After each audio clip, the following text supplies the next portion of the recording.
कि जो जिया न आपके लिए। यही पशु प्रवृत्ति है कि आप ही चरे। वही मनुष्य है कि जो मनुष्य के लिए मरे।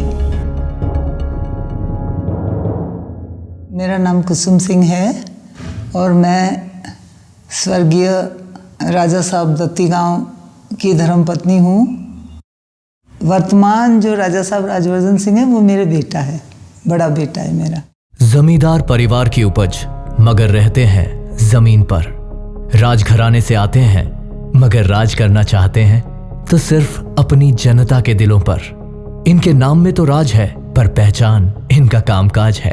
पूर्व एमएलए दिवंगत महाराज प्रेम सिंह दत्ती गांव जी के सुपुत्र राजवर्धन जी का राजनीतिक सफर काफी अलग रहा। शुरुआत में राजवर्धन जी का राजनीति में आने का कोई इरादा नहीं था। मतलब अपने पिता के चुनाव प्रचार करने के लिए वो छुट्टी लेके आए थे। उनका मतलब उस वक्त भी उनका कोई राजनीति में पढ़ने का नहीं था। वो तो मतलब कि भाई हम पिता के लिए चुनाव प्रचार में सहयोग करेंगे, तो मतलब महीना 2 महीना ऐसा छुट्टी लेके आए थे वो। दिल्ली में पढ़ाई के बाद जर्मनी में अंतर्राष्ट्रीय कंपनी में काम करने लगे। उनके पिता ने भी कभी उन्हें राजनीति से जुड़ने को नहीं कहा, मगर किसे पता था कि एक दिन राजवर्धन सिंह की जनसेवा का पताका राजनीतिक गलियारों में शान से फहराएगा। किस्सा है 1998 के मध्य प्रदेश के विधानसभा चुनाव का। कांग्रेस पार्टी की भीतरी खींचतान के कारण समीकरण कुछ यूं बिगड़ा कि अपने विधानसभा क्षेत्र की सेवा में तन मन धन अर्पण कर देने वाले महाराजा प्रेम सिंह जी को कांग्रेस ने टिकट देने से इनकार कर दिया। अपने पिता और जनता के साथ हुए इस अन्याय के प्रतिशोध में राजवर्धन जी को राजनीति में कदम रखना पड़ा। साहस जुटाया, निडरता दिखाई और बिना किसी पार्टी के झंडे के निर्दलीय उम्मीदवार के रूप में खड़े हुए। परिणाम ये हुआ कि पहला चुनाव लड़ रहे राजवर्धन सिंह जी ने 30,000 मत एकत्रित कर खुद को बदनावर के लोकप्रिय नेता के रूप में स्थापित कर दिया।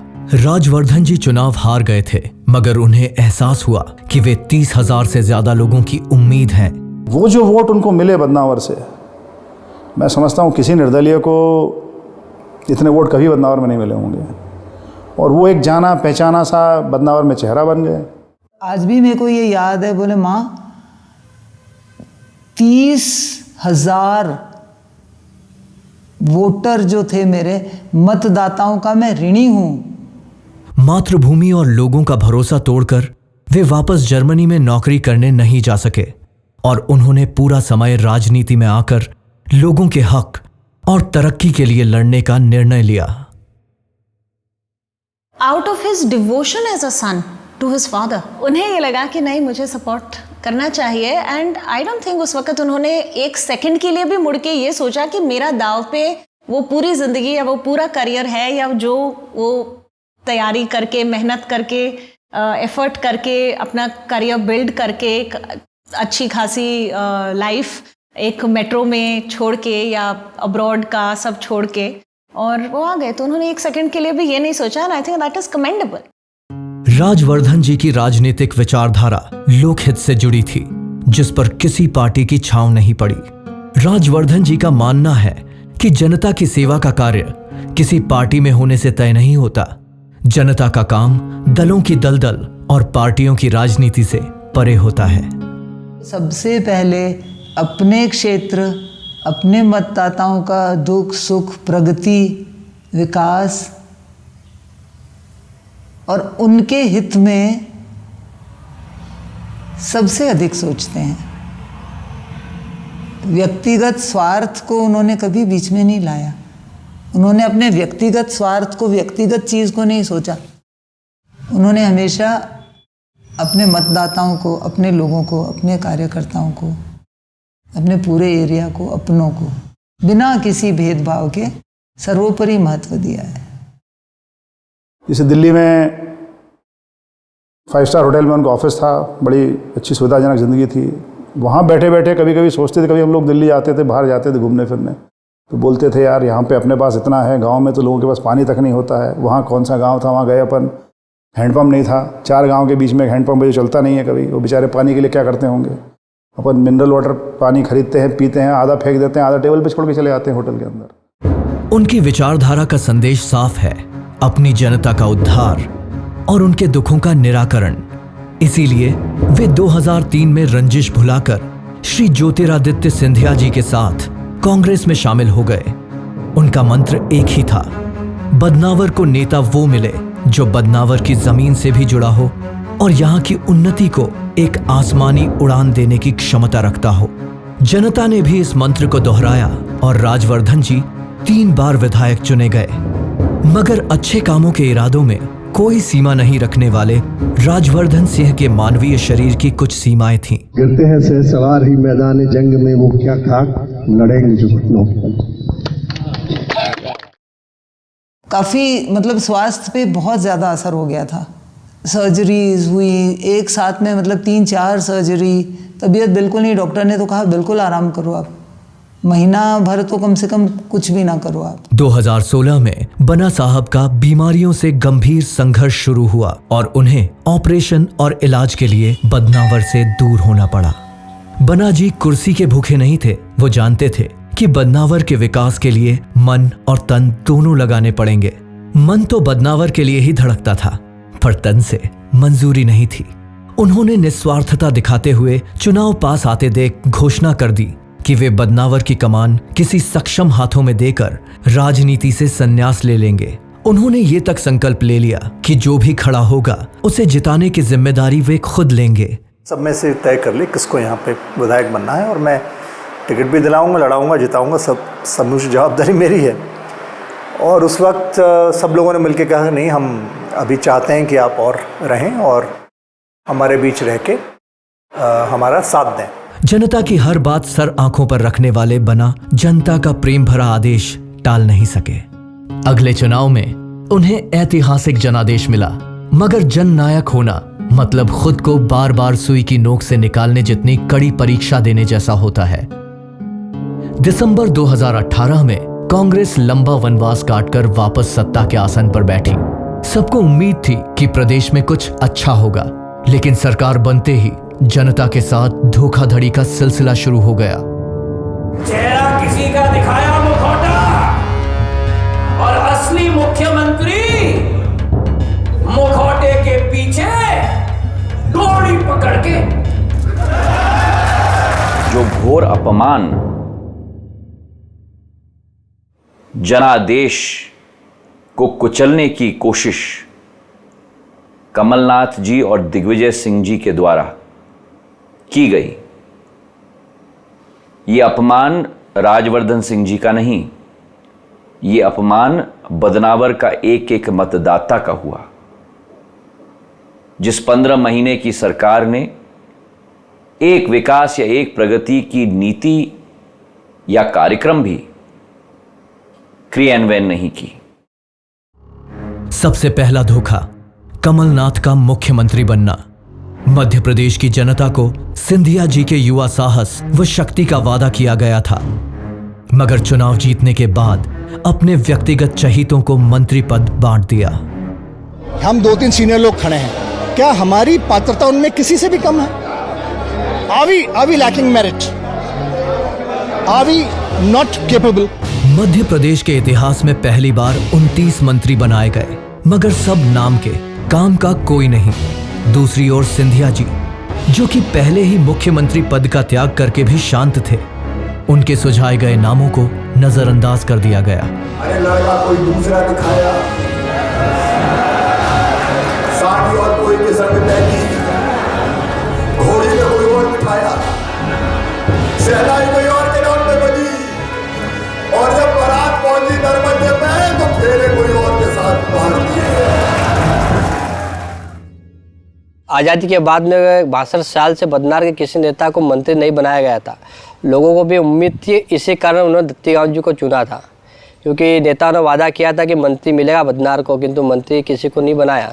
तो बात अब फिर बदनावर के सम्मान की हक की आ गई थी। कार्यकर्ता और आम जन का क्रोध देखकर उन्होंने घोषणा कर दी कि बदनावर को उसका हक दिलाने का जो वादा है, या तो वो पूरा होगा या वे विरोध में इस्तीफा दे देंगे।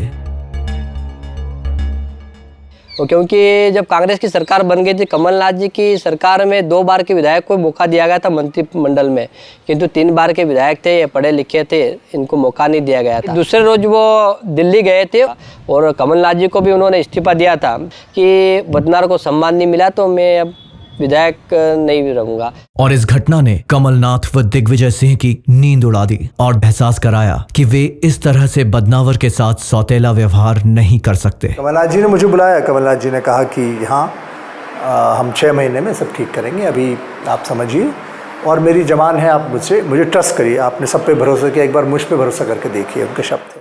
वे वापस बदनावर लौटे और खुशखबरी का इंतजार कर रही जनता को वचन दिया कि उनकी विजय रैली तभी निकलेगी जब वे मंत्री पद संभालेंगे।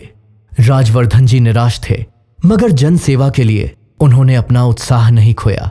मंत्री न सही, मगर वे विधायक तो फिर भी थे। बस वे जनता के जीवन को उत्कृष्ट बनाने में जुट गए और फिर एक बार विधायक की क्षमता में परिश्रम करना प्रारंभ किया। मगर हिंदी के महान कवि श्री रामधारी सिंह दिनकर ने लिखा है, जब नाश मनुज पर छाता है, पहले विवेक मर जाता है। बस विनाश काले विपरीत बुद्धि लेकर चल रही कमलनाथ सरकार की नई नई करतूतें सामने आई। उन्होंने प्रमाण पत्र तो खूब बांटे, पर किसान का कर्जा माफ नहीं किया। कमलनाथ की चक्की में अन्नदाता भी पिस गए। हमारे से एक सरकार ने बोला था कि आपका कर्ज माफ हो जाएगा, हमारा कोई कर्ज माफ नहीं हुआ, बल्कि इस साल जो है केसीसी पे 5% की जगह 11% ब्याज लिया गया है। उनने किसान को और कर्जे में डुबा के रख दिया कमलनाथ सरकार ने। 10 दिन में कर्ज माफ नहीं हुआ तो मैं अपने पद से इस्तीफा दे दूंगा। माननीय कमलनाथ जी ने ग्वालियर में आगे गई, क्रेडिट कार्ड माफ नहीं हुआ, सब कांग्रेस ने नहीं दिया। हमने भर रहे थे, सब माफ के चक्कर में हमने नहीं भरी, फिर तो वो ओवर ड्यू और बढ़ रहे मान के चलो।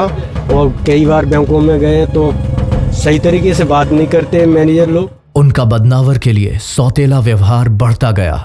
बदनावर में सरकारी पैसा और प्रोजेक्ट लाने के लिए इतना संघर्ष करना पड़ा जैसे बदनावर अपने हक का नहीं, उधार का पैसा मांग रहा हो। मुख्यमंत्री रहते हुए कमलनाथ इस भ्रम में जी रहे थे कि सारा मध्य प्रदेश छिंदवाड़ा में बसता है। वे दूसरे क्षेत्रों के विकास के लिए आवंटित सरकारी पैसा भी सिर्फ छिंदवाड़ा में लगाने की तरकीबें ढूंढते रहते। तो ऐसी बहुत सारी चीज़ें, और क्या आवश्यकता हवाई अड्डे की वहाँ पे छिंदवाड़ा में, इतना अर्जेंटली इंपॉर्टेंट वहाँ क्या था? बदनावर में सब कुछ है। यहाँ का क्षेत्र अच्छा है, यहाँ के लोग अच्छे हैं, यहाँ किसानी खेती अच्छी होती है। हम 4 जिलों की सीमा हमसे लगी हुई है। हमारा भौगोलिक स्थिति हमारी बहुत अच्छी है। कोई कारण नहीं था कि हमें वंचित रखा जाए किसी भी चीज़ से। अन्य क्षेत्रों में, अन्य जगहों में सिर्फ इसलिए आप कुछ दे दो या कर दो क्योंकि या तो वो आपकी हाँ में हाँ मिलाते हैं, या एक तरह से आपकी गुलामी करते हैं, या आपकी कठपुतली हैं, या यस मैन हैं। तो मुझे नहीं लगा कि पॉलिटिकली करेक्ट हमेशा होना ज़रूरी होता है, लेकिन हाँ ये ज़रूरी होता है कि जो सही है, जो आपके हृदय में है, उसे प्रकट करो, और कितनी भी विकट परिस्थिति हो आप उस पे अडिग रहो जो आपको पता है सही है और जो आपके लोगों के लिए सही है। इसलिए मैंने वो किया और इसलिए मेरे लोग मेरे साथ हैं। राजवर्धन जी के लिए काम करना मुश्किल होता गया, लेकिन काम रुका नहीं। चाहे जितना संघर्ष हो, पर उन्होंने सड़क, पानी और उद्योग की योजनाओं का पैसा बदनावर लाने का अपना प्रयत्न जारी रखा। जैसे भागीरथ की तपस्या से गंगा धरती पर आई थी, वैसे ही बना साहब के अथक परिश्रम से नर्मदा बदनावर आई और इनकी कोशिशें रंग लाई। नर्मदा में उनसे लड़ के लाया। पहले जब ये तमाम बातें हुई तो पहले अनुपूरक में मैंने उनसे कहा कि सर मैं खाली हाथ अपने क्षेत्र नहीं जाऊंगा, आप इसको करिए। पहले अनुपूरक में उसको सैंक्शन हमने कराया, पर दुर्भाग्य हुआ कि कई बार मैं उनसे कहा, मैंने आप उसको आके उद्घाटन चालू कर दीजिए। उनको समय नहीं मिला, कुक्षी आए लेकिन यहाँ नहीं आए। अब मैंने कहा 3 साल लगे, सब पूरी कैसे होगी, नहीं आए। आज कमलनाथ चाहे जितना कह लें कि नर्मदा उनके कारण बदनावर आई है, मगर सत्य यही है कि राजवर्धन जी के इरादे और जुनून से ही नर्मदा माई बदनावर आई हैं। हकीकत बदनावर की जनता जानती है। बदनावर के काम हुए हैं राजवर्धन जी के हाथ से, बदनावर की जनता के साथ से, न कि श्रेय के भूखे कमलनाथ से। फिर चाहे काम इंडस्ट्री निवेश का हो, बदनावर में नर्मदा प्रवेश का हो, या फिर व्यक्ति विशेष का हो। एक तरफ चाहे आप चाहते हैं दिग्विजय सिंह जी की सरकार, जिन्होंने मध्य प्रदेश का बंटाधार कर दिया था 10 वर्ष में, कमलनाथ जी का सरकार जिन्होंने 15 महीनों में भ्रष्टाचार लिप्त सरकार स्थापित की। और आज इनका दुस्साहस इतना कि सिंधिया जी और राजवर्धन जी को गद्दार कह रहे हैं। डेफिनेटली ये वर्ड या ये शब्द उनके लिए इस्तेमाल करना बहुत नाइंसाफ़ी है उस इंसान के लिए, क्योंकि जिस तरह से, जिस डेडिकेशन से या जिस श्रद्धा से लिटरली उन्होंने अपने लोगों के लिए काम करा है, या जो इंसान ने बिना सोचे एक भी बार मुड़ के कि मैं मेरा करियर या मेरा पूरा लाइफ या सब छोड़ के इस चीज़ के लिए आया हूँ, कल को ये मुझे सुनने को मिलेगा। आज ये कहते हैं कि राजवर्धन सिंह जी दत्ती गांव गद्दार है, ये कहते हैं कि ज्योतिरादित्य सिंधिया गद्दार है, ये कहते हैं कि हमारे लोकप्रिय मुख्यमंत्री नालायक हैं। मैं पूछना चाहता हूं इस जोड़ी से, कहा था कि ऋण माफ होगा, उनके नेता ने हमें बताता हूं, मेरा से बताता हूं, मैं छोड़ूंगा नहीं तो चिंता मत। ये कमलनाथ की जबान है राजवर्धन सिंह, तुमने सब पे भरोसा किया, मुझ पे करके देखो, 6 महीने में तुम्हें न्याय दूंगा। Where is the justice? लोग पूछते हैं कि सिंधिया जी और राजवर्धन जी ने कांग्रेस क्यों छोड़ी? क्या इनकी कोई पार्टी विचारधारा के प्रति निष्ठा नहीं है? राजवर्धन जी की विचारधारा जो है वो सब विचारधाराओं में सर्वोपरि है। अपनी जनता की आवाज उठाना, उन्हें निराश नहीं करना, जिन्होंने उन पर भरोसा किया उनका भरोसा तोड़कर उन्हें बेसहारा न छोड़ना। राजवर्धन जी ने जो किया वो किसी पद के लिए नहीं था। उन्हें राजनीति या कुर्सी से कोई मोह नहीं है, जो कि वो 2016 और 18 में राजनीति छोड़ने की घोषणा करके भी साबित कर चुके थे। मोह था तो उस सुकून से जो उन्हें बदनावर का काम करके मिलता है, उस संतोष से जो उन्हें जनता को हर मुश्किल से राहत देकर मिलता है। वो कांग्रेस नेता होने से पहले जनता के नेता हैं। कांग्रेस की जी हुजूरी करने की जगह उन्होंने जनता को सुना, जनता को चुना, जनता का हाथ थामा और कांग्रेस का हाथ छोड़ दिया। सब दुख भूले भले दिन आए, खुशियां लाए, बरसों के सपने होंगे पूरे, अब जो आए बना हमारे दत्ती गांव जी।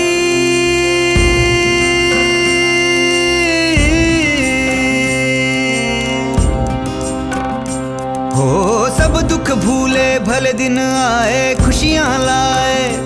दत्ती गांव जी ने त्याग पत्र देके उस सरकार को गिराने का मार्ग प्रशस्त किया। बोलो ठीक किया कि नहीं किया? पीछे तक आज बता रही है सरकार गिरानी चाहिए थी कि नहीं कांग्रेस की? ठीक किया, मैं आपका अभिनंदन करता हूँ। अगर ये इस्तीफा नहीं देते, मामा नहीं आते, तो नर्मदा मैया पता नहीं कब आती है। होने जा रही है बदनावर के 101 गाँव के 40,000 हेक्टेयर भूमि को बदनावर क्षेत्र के। ईश्वर की नीति क्या है? जो शुद्ध अंतःकरण से संकल्प लेता है, पूर्ति भगवान उसी की करता है। ये तो उनके भाग्य में नहीं लिखा था, इसलिए वो भी गए, सरकार भी गई, और वो पुण्य शिवराज सिंह जी के भाग्य में था, उन्हीं के कर कमलों से होना था, और आज वही बना रहे हैं और नर्मदा का जल हमारे बीच में लेके आए हैं। कांग्रेस का साथ छोड़कर बीजेपी के साथ आना बदनावर की अच्छाई के लिए उठाया गया सही कदम साबित हुआ। बदनावर के लिए काम करवाना एक चुटकी बजाने जितना आसान हो गया। शिवराज जी और राजवर्धन जी ने मिलकर बदनावर के लिए योजनाओं की लड़ी लगा दी।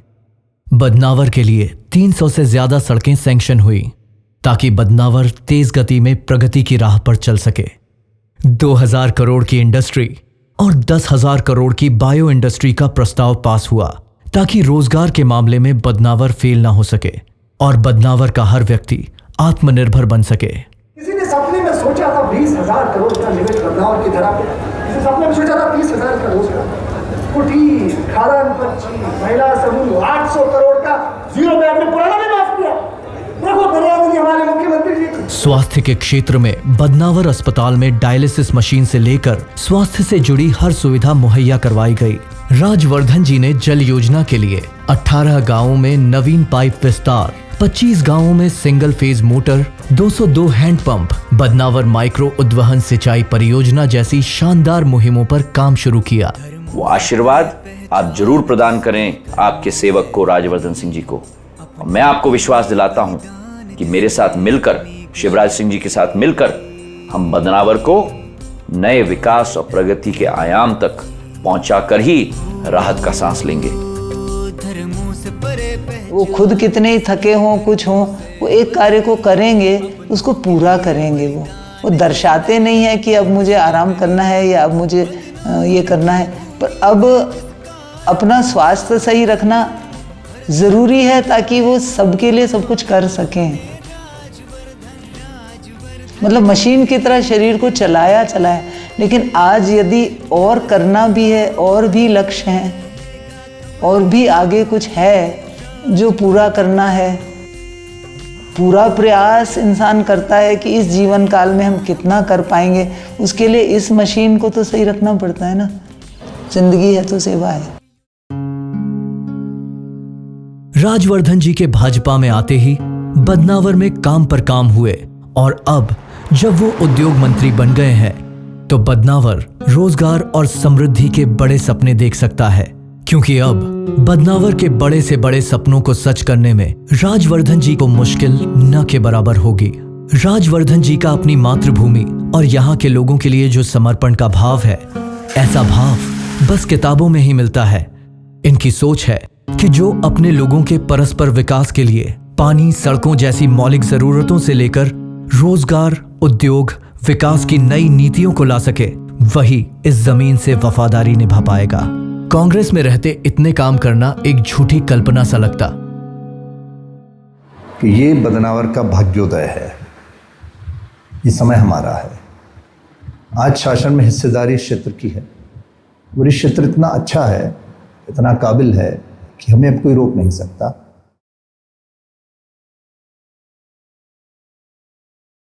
सात आठ बड़े बड़े बराजेस हमने सैंक्शन कराए हैं। पूरे जितने भी हमारे नदियाँ नाले हैं, हम सब जगह वाटर हार्वेस्टिंग का प्लान है। सीरीज ऑफ स्टॉप डैम्स की परिकल्पना है। 200 से 250 सड़कें अभी सैंक्शन होके काम चल रहा है। बायो पार्क सबसे पहला शायद होगा देश में। हम यहाँ पे उसकी अवधारणा हमने करी है, उसके लिए तैयार हैं। सीएम से मीटिंग हो गई है, उसका उन्होंने हाँ कर दिया है। तो ये सब मिला के करीब प्रथम चरण में 7 से 8 हज़ार रोजगार, और ये पूरा जब कंप्लीट होने लगेगा तो 28 से 30 हज़ार रोजगार का सृजन, जो 2-3 साल बाद आप पहचान नहीं पाओगे कि ये वही क्षेत्र था, वो आज ये क्या है। वहीं भाजपा देश को आत्मनिर्भर बनाने में जिस तरह के प्रयास कर रही है, उसमें हमारे बना साहब की प्रमुख भूमिका हो सकती है। वहीं बदनावर भी देश के नक्शे में एक उज्जवल स्थान बन के उभरेगा। राजवर्धन जी के पुरजोर प्रयास दिखाते हैं कि वो राम राज्य के साथ काम राज्य भी स्थापित करेंगे, जहां जनता के काम सरलता से हों। ये तो सुनिश्चित है कि जीत उन्हीं की होगी, लेकिन जनता अपने प्रिय नेता के कारण सब भूल के उनके साथ खड़ी है और पूरी ताकत के साथ खड़ी है। बन्ना साहब की जीत निश्चित ही 100% होगी। कोई मई का लाल नहीं हरा सकता बन्ना साहब को। तो यह राजवर्धन सिंह दत्ती गांव के इतिहास की झलक मात्र थी, क्योंकि बदनावर को लेकर राजवर्धन सिंह का जो विजन है, असल मायनों में वही आने वाले वक्त में इनका स्वर्णिम इतिहास बनेगा। विश्वास रखना, ये सिंधिया परिवार का मुखिया आपको कह रहा है कि ये बदनावर की सेवा आपकी जीवन की अंतिम सांस तक करेगा। ये विश्वास मैं आपको दिलाता हूँ। परिवार की फिक्र रखते हैं, ये परिवार के लिए भी सोचते हैं, लेकिन इनका पूरा समय अधिक वो अपनी पब्लिक के लिए ही है।